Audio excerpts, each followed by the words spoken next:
কেউ যদি জীবনে একবার এই দোয়াটি পড়তে পারে, হাজার কোটি পাপ থাকুক না কেন সে জান্নাতে যাবেই যাবে। আল্লাহর কসম করে বলছি, আমার কথা নয়, রাসূলুল্লাহ সাল্লাল্লাহু আলাইহি ওয়াসাল্লাম বলেছেন, কেউ যদি জীবনে হাজারো পাপ থাকুক, গুনাহ করুক, একদম জর্জরিত হয়ে যায়, জীবনে যদি এই একটি মাত্র কালিমা পড়তে পারে তাহলে সে জান্নাতে যাবে।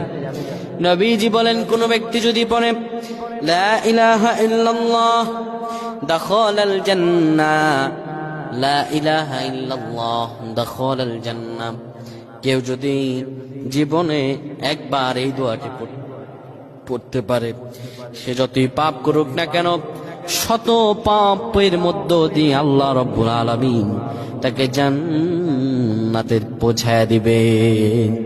আল্লাহ যেন আমাদের প্রত্যেক কবুল করুন, আমরা পড়ছি আল্লাহুম্মা আমিন।